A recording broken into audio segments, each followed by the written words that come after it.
reconocer. Entonces, el faraón, siendo el monarca, siendo la persona que centraba el poder, él centralizaba el poder. No había otra persona arriba de él. Él era el poder absoluto, la persona en la cual recaía todo el poder. Era único legislador porque él hacía las leyes, las implementaba, las ejecutaba y o podía quitarla y hacer otra, las modificaba. Esa era estamos hablando de la forma de gobierno. Entonces existía el faraón, la máxima persona en la civilización egipcia. Después estaban los escribas. ¿Quiénes eran los escribas? Los ayudantes del faraón. Era una clase élite. ¿Qué es una clase élite? Eran personas preparadas, eran personas de suma confianza del faraón que estaban al servicio de él. Era como sus asistentes personales. Sus asistentes personales. Por eso eran personas que bien seleccionadas por su capacidad, por su conocimiento. Se supone que eran las personas más inteligentes que existían en el imperio. Todas esas personas que eran preparadas por los sacerdotes, los sacerdotes en Egipto tenían un estatus grande porque eran los asesores del faraón, de lo que él como Dios debía de dar a conocer a las personas. Entonces, los escribas que eran parte de la élite personal del faraón eran personas muy, muy cultas, muy inteligentes, con una gran capacidad para organizarse y para ayudarle al faraón gobernar. ¿Qué es lo que hacían los escribas? De ahí viene, escribir a mano todos los documentos oficiales. Los escribas eran los asistentes personales y cuando el faraón decía, se decreta el día tal como el día de los santos difuntos, tenían lo único que podían pasar de lo que dice el faraón a un papel para que quedara escrito eran los escribas. Entonces eran las personas que hacían escritos, escribían a mano todos los documentos oficiales, todo papel oficial, todo documento, toda la documentación real era elaborada por los que se conocían como los escribas. Documentos especiales. En un tercer orden están los sacerdotes. O sea que los escribas tienen un rango mayor porque son las personas, los científicos de la época. Después están los sacerdotes. La religión era importante en el gobierno que ejercía el faraón en Egipto. ¿Qué era lo principal de la religión acá? De que no creían en un solo Dios. Los egipcios creían en muchos dioses. Por eso se les llamó politeístas. Poli, mucho, teístas, Dios, muchos dioses. Ellos adoraban al dios de la lluvia, al dios del sol, al dios del frío, al dios de la noche, al dios de los animales. Para todos tenían deidades.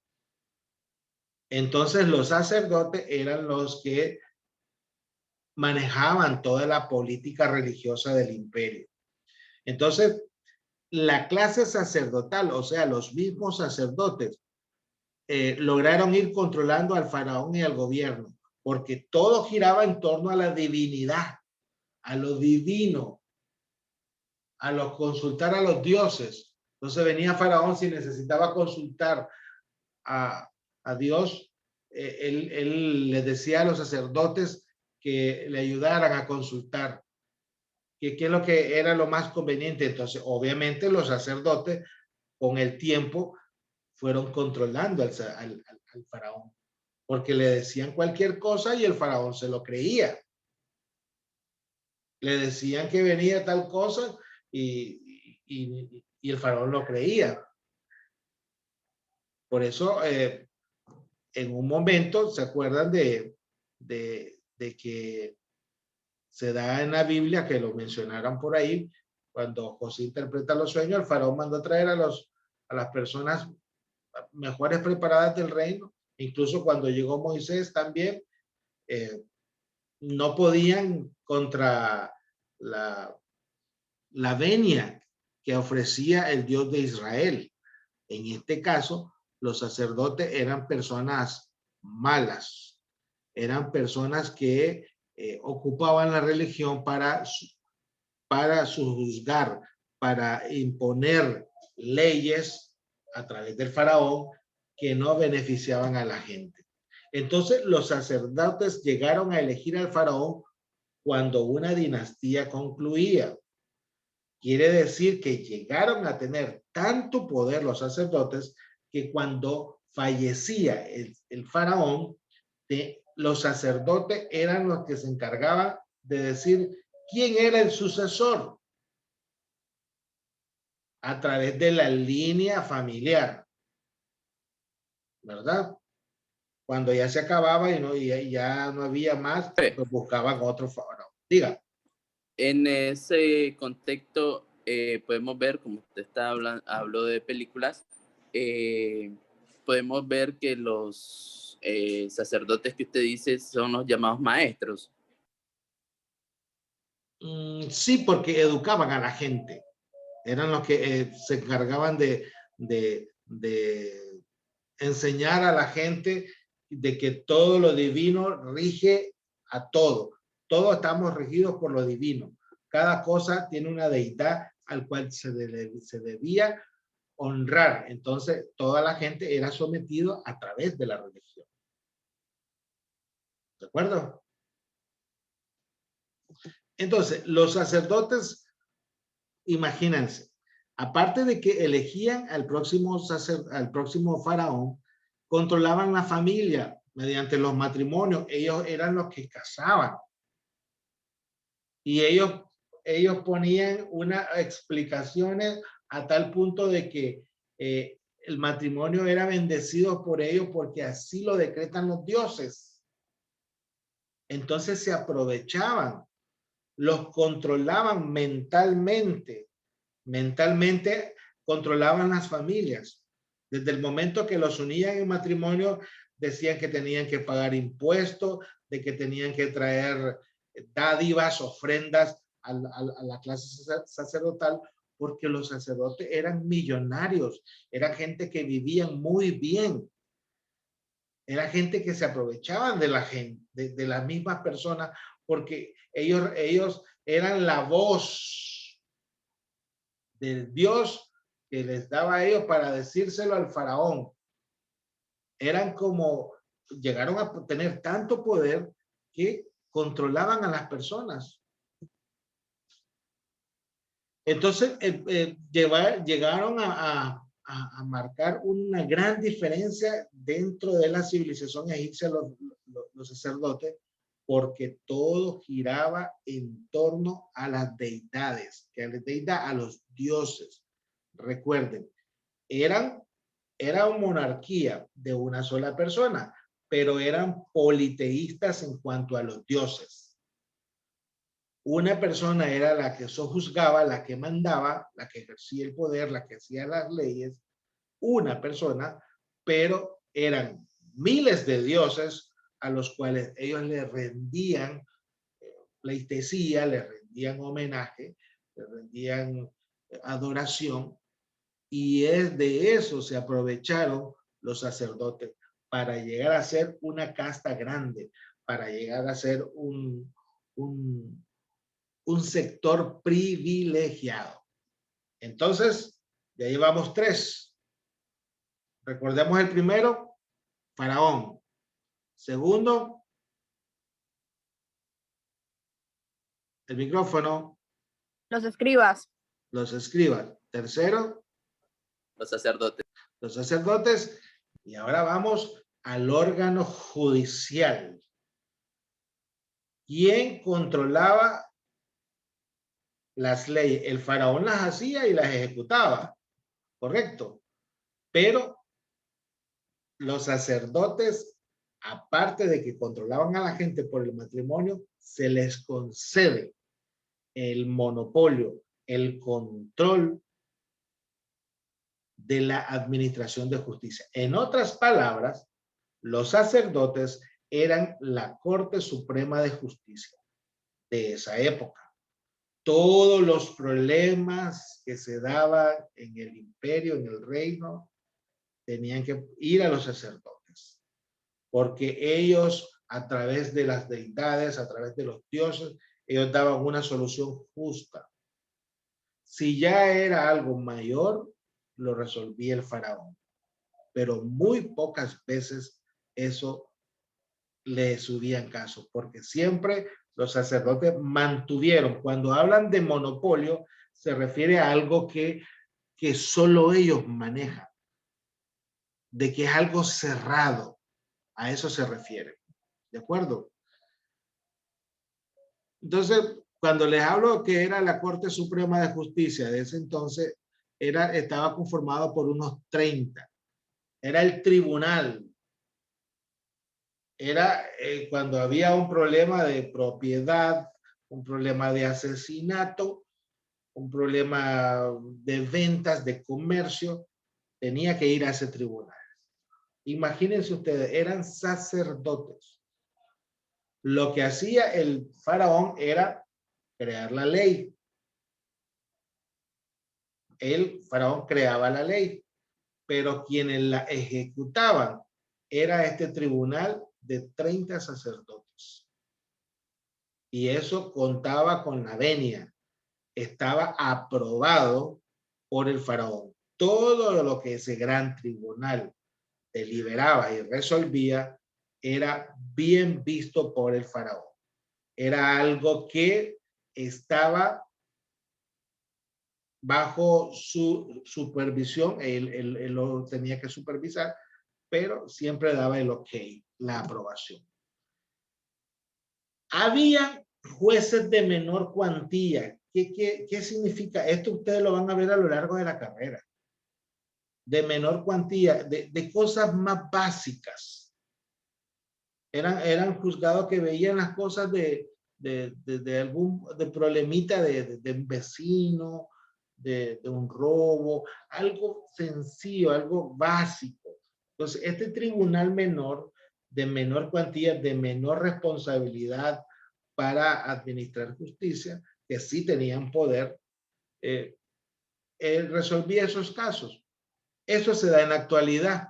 Hay juzgados de distrito que serían el tribunal de 30 sacerdotes en aquel entonces, y hay juzgados locales de menor cuantía en la actualidad, que también son jueces, pero ven cosas más básicas, más de menor importancia y de menor relevancia, que sería la palabra correcta.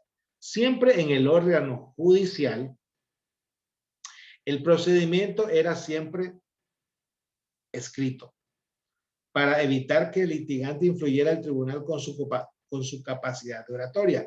O sea que muy poco dejaban hablar a la gente.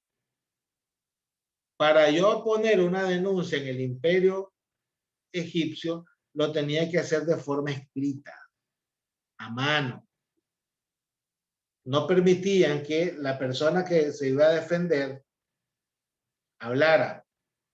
Porque si nos sale un tipo bien hábil, alguien que puede hablar bien y nos persuade, esto nos afectaría en nuestra posición como tribunal. Entonces, yo les preguntaré en un examen, ¿cómo era la forma, cómo se realizaba una demanda en el imperio egipcio, en la civilización egipcia? ¿De qué forma? Era en forma escrita, a mano, que se hacía ante el tribunal para evitar que una persona que hable bien pueda influenciar o pueda persuadir al tribunal. Esto los sacerdotes no lo podían permitir porque ellos tenían el poder total del órgano judicial. Esa sería la respuesta a una pregunta que yo les haga. ¿Cómo era la? Porque puede, entonces, disculpe, entonces las demandas solo se realizaban de manera escrita y no oral. y no oral. Y no oral por lo mismo, porque se querían evitar a una persona que a través de su buen hablar, de su buena defensa, influya en la decisión que vayan a tomar el tribunal. Por ejemplo, si sale una persona y decir, ustedes están equivocados porque están violando estos artículos y estos artículos, no pueden permitir eso, que alguien venga y les hable así, porque ellos son casi una deidad. Entonces, no, nadie hablar, solo de forma escrita. Era siempre escrito de que iban a decir cuál era su demanda, cuál es el problema, qué es lo que están demandando, qué es lo que piden para resolver este caso, etc. No les permitían hablar por si salía una persona bien preparada que los pudiese poner en ridículo. ¿Me entiendes? Entonces ellos, para evitarse eso y nos salga ahí un buen abogado pues, de esa época y nos diga que estamos equivocados nosotros, eso no puede pasar. Eso no puede pasar que venga alguien y nos vulgaree, pues para que me entiendan. Le estoy hablando en un lenguaje muy básico, en un lenguaje sencillo para que entiendan, ¿verdad? Cómo era el órgano judicial, la administración de justicia, la Corte Suprema de Justicia de esa época en la civilización egipcia. Preguntas hasta el momento. ¿Todo bien? ¿Me dan check? Ok. Entonces, ahora, ¿cómo se manifestaba el derecho en los egipcios? ¿Cómo era la presencia del derecho en los egipcios? ¿Cómo era visible el derecho en Egipto? Había el derecho de familia. ¿Se acuerdan que estuvimos hablando de que en las sociedades primitivas, digamos en los gens, que se da la conformación de los gens una vez estructurada, que ya no son nómadas, ya está organizada las relaciones promiscuas. Entonces empieza la familia a tomar una importancia. Empiezan a respetar el derecho de cada familia, de que esta es mi esposa, estos son mis hijos y estos son míos. En esa forma que empiezan ellos a organizarse, empieza a surgir a la par lo que es el derecho de familia. Igual pasó en Egipto. El derecho se hace presente a través del derecho de familia. Por ejemplo, escuchen esto que les va a interesar. En el derecho de familia, la mujer conservó una elevada posición, casi única en Egipto. Tenía acceso a las grandes posiciones políticas. El hombre era el jefe de la familia. Tenía una mayor potestad sobre los hijos y la herencia. Dependían de la dinastía masculina como las mujeres podían ser propietarias. Era común las capitulaciones matrimoniales para determinar los bienes de cada parte. El motivo al Estado es crear un registro de la propiedad. O sea que las mujeres tenían casi el mismo privilegio de los varones. Obviamente, la parte masculina tenía una mayor potestad sobre los hijos, sobre la herencia, pero podían haber capitulaciones, se refiere eso a que podrían haber unos puntos en el contrato donde diga que a la mujer también les pertenecen otras cosas. ¿Me entiendes? El hombre siempre es el jefe de familia, pero la mujer tenía un acceso, una posición bastante grande.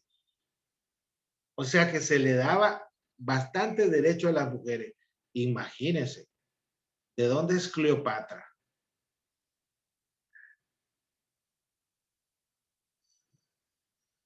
Micrófono, Dayana. No te escuché. ¿De dónde es Cleopatra? De Egipto. ¿Mm? ¿Han escuchado a Nefertiti? De Egipto.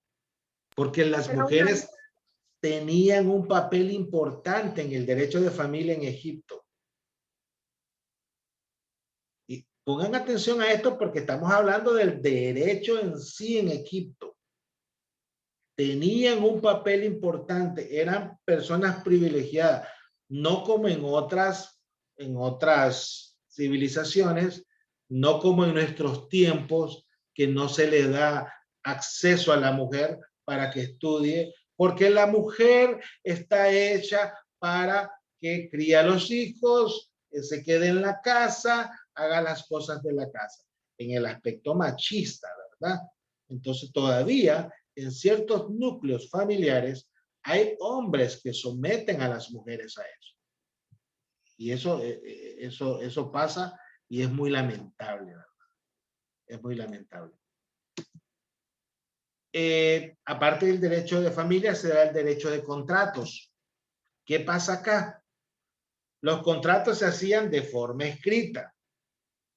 ¿Para qué? Para que quedara una base de lo que se acordó y no quedar en el aire, porque ustedes, de aquí viene, del derecho de contrato viene aquella famosa frase que dice, el papel aguanta todo, pero a mano, por escrito, ¿verdad? Nada de boca, nada de boca, porque eso es la prueba de que te comprometiste a pagarme. Entonces, los contratos se hacían en Egipto de forma escrita para comprobar los acuerdos que llegaban las partes. El documento legal notarial lo realizan los escribas y las partes lo firmaban para dar fe del convenio. ¿Se acuerdan que los escribas son los que escriben los documentos oficiales del Estado? Todo lo que el faraón decía, los escribas lo hacían el escrito. Entonces, para asuntos de contratos, el escrito no lo hacían los sacerdotes, lo hacían los escribas. Era algo notarial, algo que solamente lo hacían personas calificadas para eso. Entonces, el documento lo redactaban y lo escriben los escribas y los firman las partes que están conveniendo, las partes que van al contrato, ¿verdad? Entonces, de esa forma. Entonces, ¿cómo se presenta el derecho en Egipto? De forma, derecho de familia, derechos de contrato, hay derecho penal. Y este fue bien duro. El Estado era quien tenía el derecho de castigar. Las penas corrientes eran de 100 azotes y lanzar al delincuente a los cocodrilos o a trabajos forzados o le cortaban la mano o la ley del talión. Era el ojo por ojo, diente por diente. Era terrible, el derecho penal en Egipto era terrible. Lo más que te podía pasar es darle 100 latigazos, decía el sacerdote. O si era grave el asunto, láncelo a los cocodrilos. El río Nilo está plagado de cocodrilos. O va a trabajar construyendo más pirámides, trabajos forzados sin descanso. O en última instancia, si al sacerdote le parecía, córtenle la mano, córtenle los pies. Ah, ¿qué es lo que usted hizo? Usted robó, usted asesinó a esa persona, ahora asesínele a alguien de él. Ojo por ojo, diente por diente. ¿De acuerdo? Eso es en el derecho penal. Era un derecho estricto. Entonces, aquí hemos concluido lo que es Egipto. El próximo día vamos a hablar de Babilonia. el Estado y el derecho en Babilonia. ¿Qué pasó en ese entonces en Babilonia? Vamos a empezar desde la forma más básica de cómo surgió el imperio babilónico. Después vamos a ver la organización política, la organización judicial de Babilonia. ¿Tienen alguna pregunta sobre Egipto para dejar cerrado este capítulo? Revisen las anotaciones. Si les quedó algo incompleto, lo completamos en este momento. Revisen todo lo que han anotado. Y vamos a ampliar para que ya quede bien clarito el tema de Egipto, ya para examen.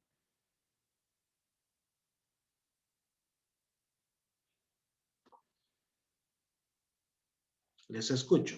Revisen bien, revisen bien.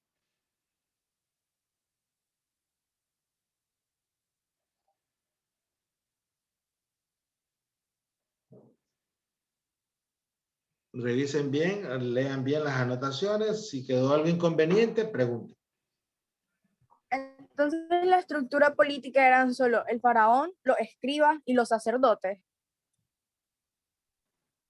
Y los sacerdotes. Y el órgano judicial, ¿no? El órgano judicial, ¿quién lo controlaba? Los sacerdotes. Los sacerdotes. Exactamente. Los sacerdotes.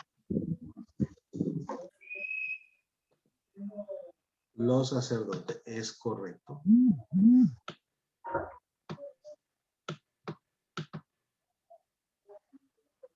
Y las formas de cómo se manifestaba el derecho solamente era derecho de familia, derecho de contrato y derecho penal en Egipto. ¿Estamos claros? Sí.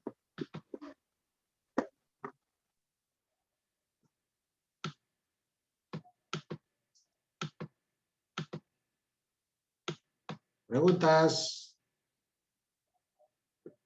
Recuerden, fue monarquía y la religión era politeísta.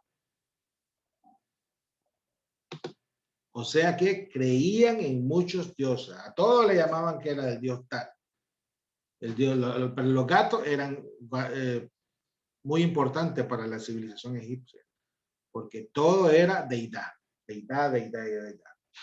Entonces, chicas y chicos, pongan ahí que quedamos en iniciar la civilización babilónica.